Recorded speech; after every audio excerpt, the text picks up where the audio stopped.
सत्संग की आधी घड़ी तब के वर्ष 1000, तो भी बराबर है नहीं कहे कबीर विचार।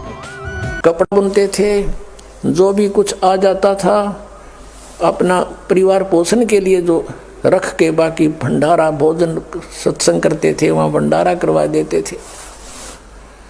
अब शेख तकी ने देखा कि ये तो कहीं से भी बाज नहीं आ रहा है, इसने तो मुझे हर तरह से फिट्टे मुंह कर दिया। उधर से हिंदू गुरुओं को, ब्राह्मणों को भी परमात्मा धिक्कारा करते थे। कहते हैं वेद पढ़ने पर भेद ना जानो तुम, बाचों पुराण 18, और जड़ को अंधे पत्ते खुआवे भूल गए सिरजनहारा। उनको भी कहा करते थे कि तुम गलत साधना करवा रहे हो, देवी देवताओं की पूजा पे इनको फंसा रहे हो, तुम पूर्ण परमात्मा से परिचित नहीं हो, इनका जीवन नाश करे हो। तो उधर से हिंदुओं के गुरु भी विरोधी, उधर से मुसलमानों के ये काजी मुल्ला भी विरोधी। इन सब ने मिलकर एक मीटिंग करी कि भाई वैसे तो काबू आता नहीं, कोई जंतर मंत्र जाना है, ऐसी स्थिति में कर दो इसको कि ये भाग जा काशी छोड़ गए। सब ने मिलकर चिट्ठी डाल दी सब जगह, साधु संत फकीरों के पास, क्योंकि ये साधु संत आपको पता किसे हैं, एक एक का 20-20, 30-30 चेले, 100-100 चेले रखता था। और लिख दिया कि काशी में कबीर पुत्र नीरू जुलाहा और भंडारा करेगा, और जितने भी भोजन खाने आएंगे सबको असरफी देगा एक एक, और एक दोहर देगा। दोहर एक बहुत अच्छा कंबल समझो, उस समय दोहर को बहुत बड़े सेठ ही यूज किया करते थे, दोहर बोलते थे, कंबल टाइप होती थी।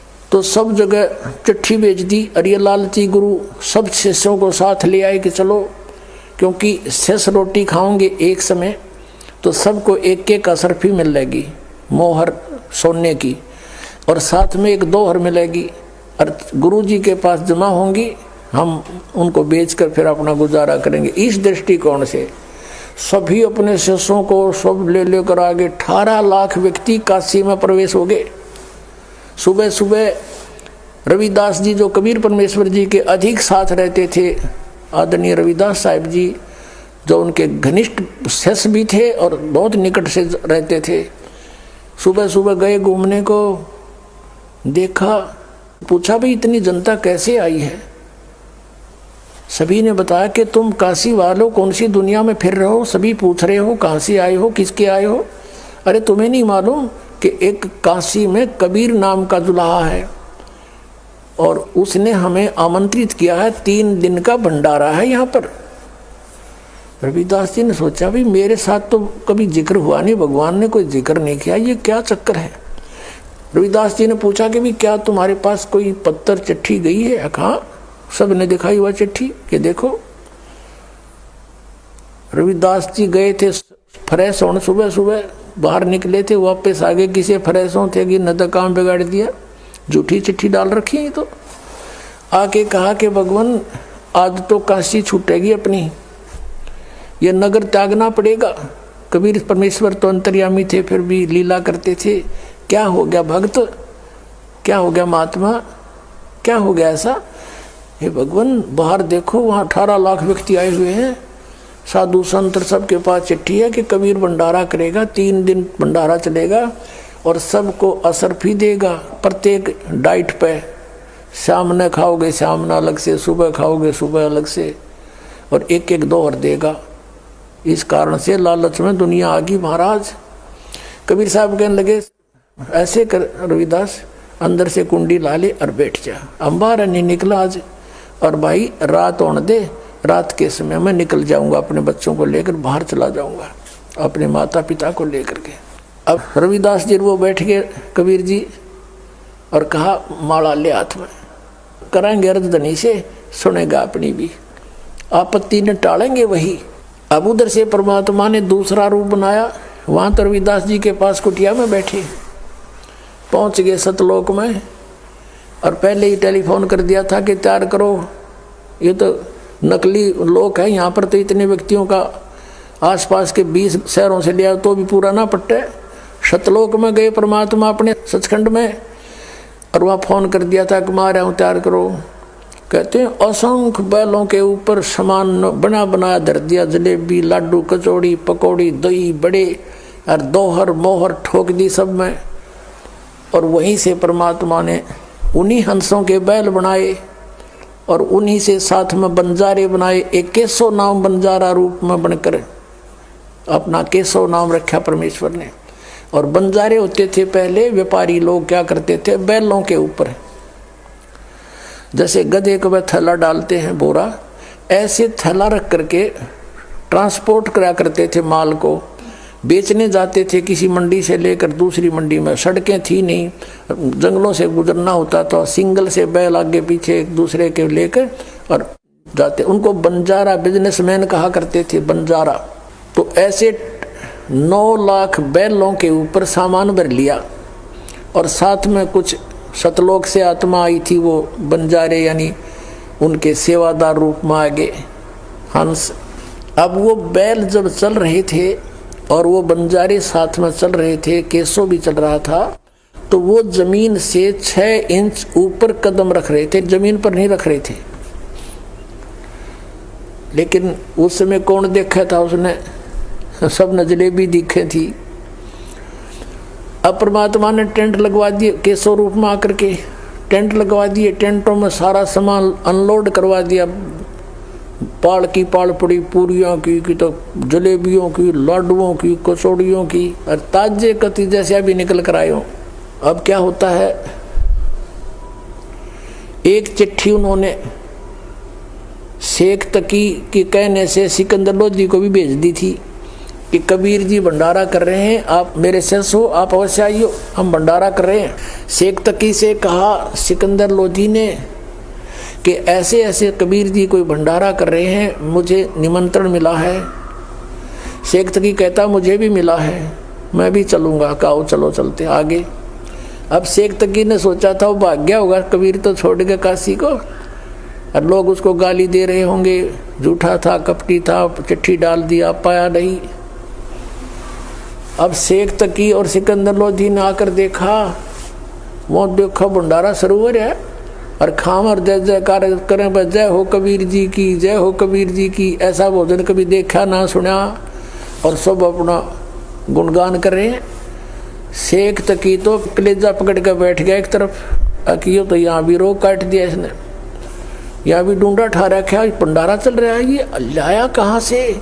सिकंदर लोधी ने पूछा भी ये कौन कर रहा है, कि कबीर जी हैं काशी के बड़े सेठ, खाने वाले सेठ है दिखे जब इतना कुछ करा दिया। किसी ने पूछा कि कबीर जी कहाँ के, हमने कबीर जी का पता नहीं, उनका एक नौकर है इसमें टेंट में, अपना दूसरा रूप बना के केशव बंजारे के रूप में बैठे। सिकंदर लोधी ने वहाँ का गए और प्रणाम हुआ और पूछा भगवान कहाँ पर हैं, आप क्या नाती हो, उसके नाते में क्या लगते हो।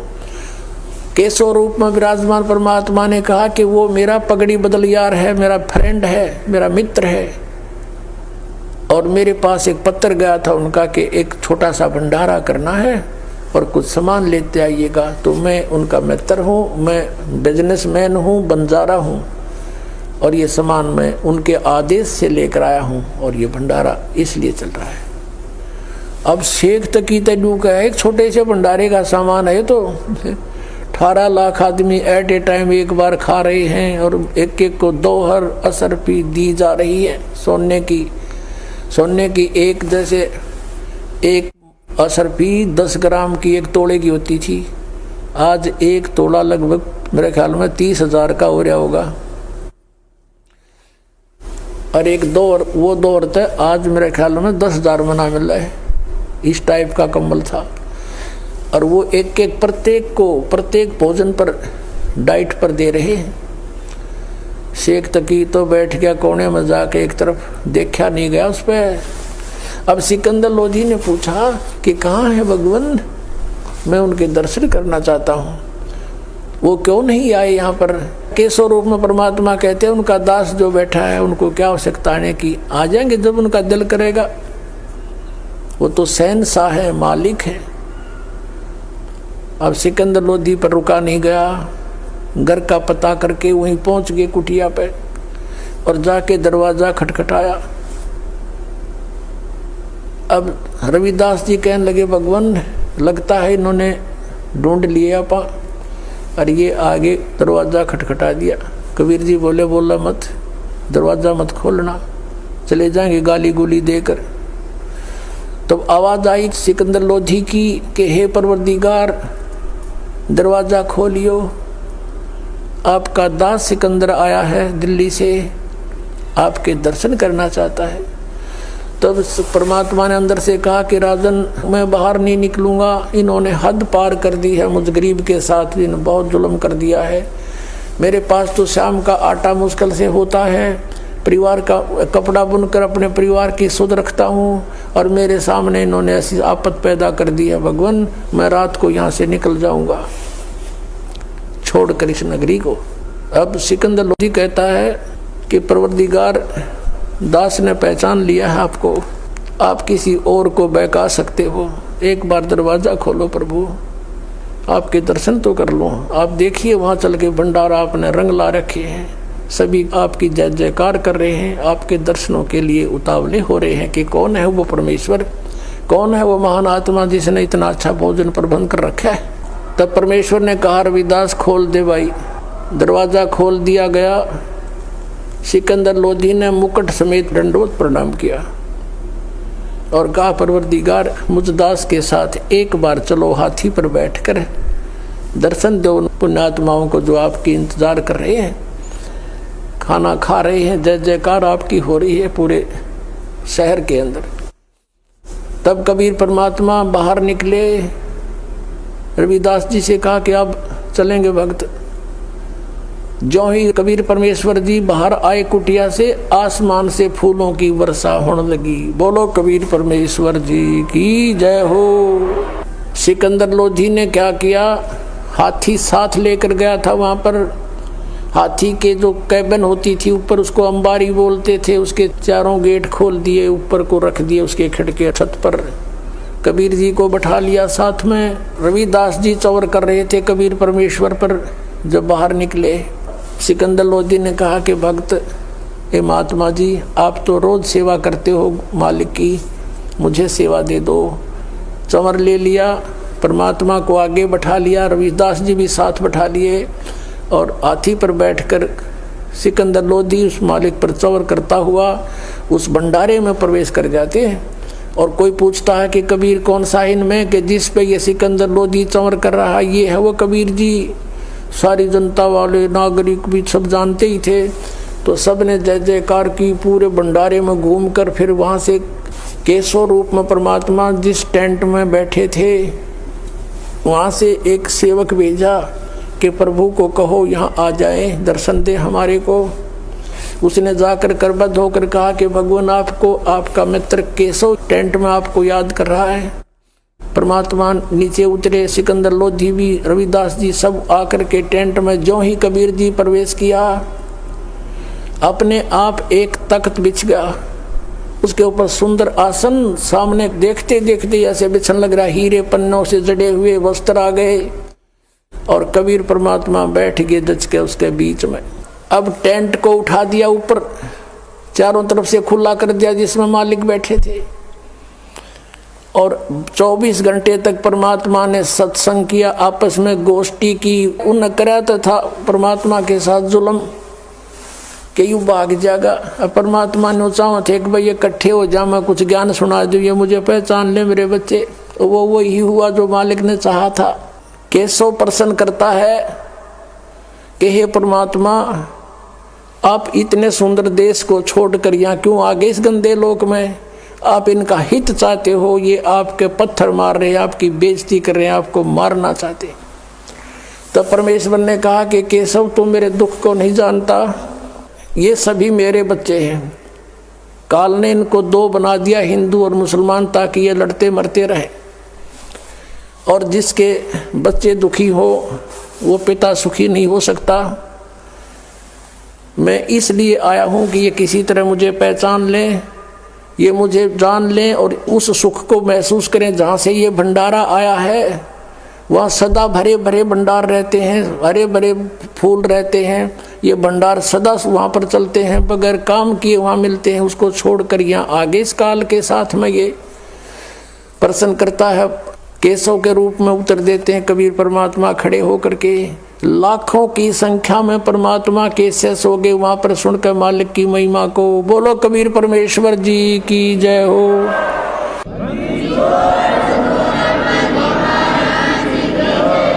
अब 3 दिन का भंडारा संपूर्ण करके सारा सामान इकट्ठा करके टेंट वेंट लाद के बैलों पर और कहा कि चलो भाई तुम मैं आ रहा हूँ। केशव रूप में परमात्मा ने कहा उन अपने मित्रों से कि वो लाए थे जो सतलोक लाए थे हंस और साथ में बंजारे भी, वो बैल भी उन आत्माओं के बनाए थे। फिर मालिक ने उसे बना दिए बच्चे वो आगे जाके। तो कहा कि तुम चलो मैं आ रहा हूँ थोड़ी देर आगे चलो। अब 9 लाख बैल और साथ में कई हजारों की संख्या में सेवादार जा रहे थे। अब क्या देखा कि उसमें दरिया के अंदर से गंगा को पार करना था और गंगा चाला फुल स्विम पे। जब वो प्रवेश करने लगे गंगा बिल्कुल घुटने पानी रह गया गंगा के अंदर और पूरा काफिला निकल गया और खड़े खड़े देख रहे सभी कि एकदम गंगा उतरेगी, नीचा हो गया। जाते ही फिर वो फुल स्विम पर आएगी। उधर से पानी के लिए जैसे भोजन के लिए तो ले आए थे, अब जल भी चाहिए उन्हें। ऊपर से जैसे ट्यूबवेल चलता है आसमान से, ऐसे वो अपने आप पानी की धारा बह रही है और उसमें पात्र भर भर कर रख रहे हैं, ड्राम के ड्राम। वो फुल हो जाते हैं, फिर रुक जाता है, खाली होते, फिर अपने आप सतलोक से वो आता है अमृत और वो जल सबको पिलाया जा रहा है। अब सब चले गए, शेख तक ही खड़ा, 10-20 व्यक्ति और खड़े, खाने वाले खाकर चले गए और परम पूज्य कबीर परमेश्वर खड़े और उनका दूसरा रूप केशव खड़ा बंजारे रूप में। तब सिकंदर लोधी ने कहा कि केशव आपके बैल बहुत दूर जा चुके होंगे, आप जाओ, लेट हो जाओगे। तो सभी ने देखा कि बैल चले गए। देखा तो वहाँ कोई बैल नहीं है गंगा के परले पार में। बोलो बंदी छोड़ कबीर परमेश्वर जी की।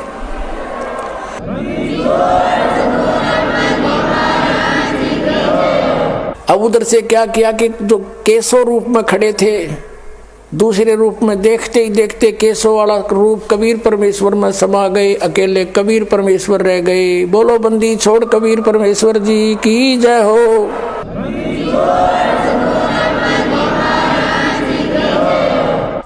अब देखो पुण्यात्माओं, शेख तकी सब कुछ देखकर भी वो दुष्ट नहीं माना और कहता है सिकंदर लोधी से कि राजन आओ, आप राजा हो, हमारे इसे भंडारे हम 100 कर दें। ये तो एक महोत्सव सा किया इसने। अपनात्मा परमात्मा ने कहा, कहते हैं कोई कहे भंडारा की ना, कोई कहे महोत्सव और बड़े बड़ाई करा करें भाई गाड़ी काटे उच्छा। अब जैसे भंडारा तो होता खुशी में, कोई लड़का हो जा है, कोई और खुशी हो जाए, जब खुले दिल तो करते हैं, पैसा लगाते हैं। और महोत्सव कहते हैं मजबूरी में किया जाता है। जैसे किसी ने को ब्राह्मण अनुष्ठान करना बता देता था, तेरे फादर का जो है ना यज्ञ करो, वो करो, इसका जग नहीं तो इसकी मुक्ति ना हो, तो उसमें करें जरूर से, फिर नो इच्छा नहीं होती, उसको महोत्सव कहते हैं। यानी उसमें खुल के पैसा नहीं लगाया जाता। शेख तकी कहते इसने तो महोत्सव सा किया है, हमारे 100 भंडारे कर दे हम ऐसे। कोई कहे भंडारा की ना, दुनिया तो कहे भी ठाठ कर दिए, ऐसा भंडारा कभी देखा नहीं। ऐसा हर समय पर जितनी बार भोजन खाया सरफी और मोहर, और फिर यो कहे क्या किया इसने, और ऐसा भोजन कभी देखा ना सुना, ऐसा स्वादिष्ट खीर खांड सब कुछ मिला। कहते कोई कहे भंडारा की ना, कोई कहे महोत्सव, बड़े बड़ाई करा करें गाड़ी का डोछा। महान आत्मा दूसरे की बड़ाई कर सकते हैं, नीच तो उसमें दोष ही निकालता है। तो यह स्थिति थी शेख तकी की। उसके बाद शेख तकी गूंगा हो गया, बहरा हो गया, भुगत का मेरा पर मालिक नहीं माना। पुणात्माओं, परमात्मा ने कहा था कि साईं इतना दीजिए जिसमें कुटुंब समावे, हम भी भूखे ना रहे, तिथि ना भूखा जाए। अब देखो उन्होंने रिहर्सल करके दिखाया, एग्जाम्पल दिखाया हमारे को कि जैसे मैं रहूं तुम ऐसे रहना, मेरे पर विश्वास करना, मेरे अतिरिक्त किसी को मत मानना और धर्म पुण्य पर आस्था रखना। फिर तुम्हारे ऊपर कोई रिक्वायरमेंट आपकी आवेगी तो ऐसे पूरी करूंगा जैसे आप भिखारी बनकर दिखाया जाता न। भिखारी में एक निर्धन और जब समय आया तो देखो ठाठ कर दिए। कबीर साहब कहते हैं कल्पे कारण कौन है कर सेवा निकाम, सेवा माने पूजा, निष्काम भाव से पूजा कर मेरी और मन इच्छा फल देऊंगा जब पड़े मेरे ते काम। तो यहाँ भगवान का रोल शुरू होता है। राजा भी नहीं कर सकता 18 लाख व्यक्तियों की एट ए टाइम प्रबंध। तो कबीर इज गॉड, ये पूर्ण परमात्मा है। आप ऐसे करके देखो और ये सब छोड़ दो बुराई और करो भक्ति परमात्मा की। बोलो सतगुरुदेव की जय हो।